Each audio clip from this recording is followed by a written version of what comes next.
If you send an encrypted message today, someone may be copying it right now. Not to read it, but to crack it a decade from now. Once a machine that doesn't exist yet finally does. Break time equals 0, 6 is / it takes patience. Here's the uncomfortable part. The encryption guarding your bank login, your private chats, your health records isn't safe forever. It's safe only until the math behind it breaks. And the threat runs backwards in time. Data stolen today can be unlocked years later. Which means today's secrets already carry a shelf life. One you don't get to set. So why would anyone steal a locked box they can't open? Start with the plan itself. Harvest now, decrypt later means exactly what it sounds like. An attacker taps into internet traffic and copies your scrambled data in bulk. Millions of messages, all of it locked, none of it readable today. They just store it in racks and racks of encrypted noise sitting on a hard drive, useless for now. So why bother? Because they're betting on the future. The lock on your data is a math problem. Right now, no computer on Earth can solve it fast enough. But the attacker isn't trying to break it today. They're saving the box until a key exists. Patience is the whole strategy. And that patience tells you who does this. Not the smash-and-grab crook draining a credit card this afternoon. That person needs money now. This is a game for someone who can afford to wait 10 years and pay for a warehouse of storage in the meantime. That points to nation-states. Governments with intelligence budgets, endless storage, and time horizons measured in decades, not paydays. Security agencies openly warn this collection is happening today. Think of it as a library of locked diaries. The thief can't read a single page yet, but they're confident the key is coming. So they take everything now and wait. That raises the real question, what makes the lock so hard in the first place? So how does that lock actually work? When you log into your bank, your phone and the bank need a shared secret key. Nobody watching the wire can steal it. They pull that off with a clever trick called public key encryption.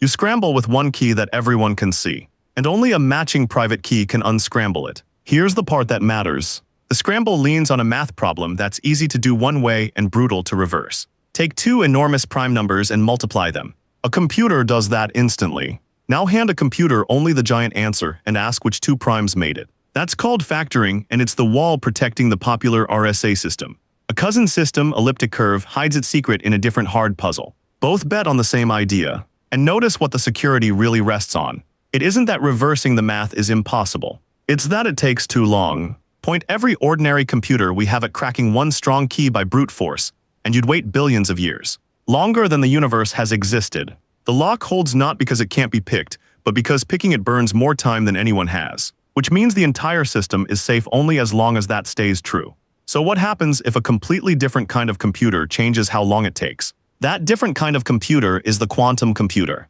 Ordinary machines flip bits that are strictly on or off. A quantum computer works with fuzzy in-between states, so it can explore a giant maze of possibilities at once instead of one dead end at a time. In 1994, a mathematician named Peter Shor found the piece that changes everything. His method, Shor's algorithm, lets a big enough quantum computer factor those giant numbers directly. No brute force required. The billions of years collapse. A calculation that would outlast the universe drops to hours. The wall protecting RSA and elliptic-curve doesn't get taller. It just isn't there anymore.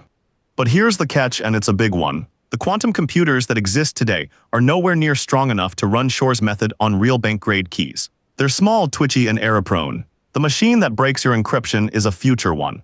Experts have a name for it, a cryptographically relevant quantum computer, meaning simply one powerful enough to matter. Many put its arrival somewhere in the next 10 to 15 years. Nobody can promise the date. And that uncertainty is the whole point of harvesting. The attacker doesn't need the key today. They need to believe it's coming. The decryption key is a machine that doesn't exist yet, but is being built in labs right now. So they copy your locked data today and let the future catch up to it. Which forces one question: can we change the lock before that machine arrives? So we change the lock.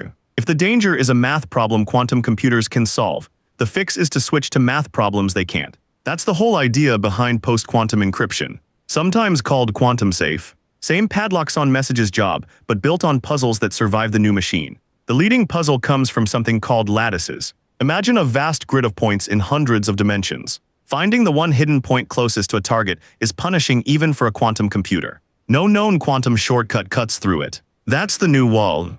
And this stopped being theory. In 2024, America's Standards Agency, NIST, finished vetting the first official post-quantum algorithms after years of public review. One for exchanging keys, nicknamed Kyber, and one for digital signatures, nicknamed dilithium. Approved, published, ready to deploy. Here's why the clock matters even though the quantum computer isn't here yet. Remember the harvesters.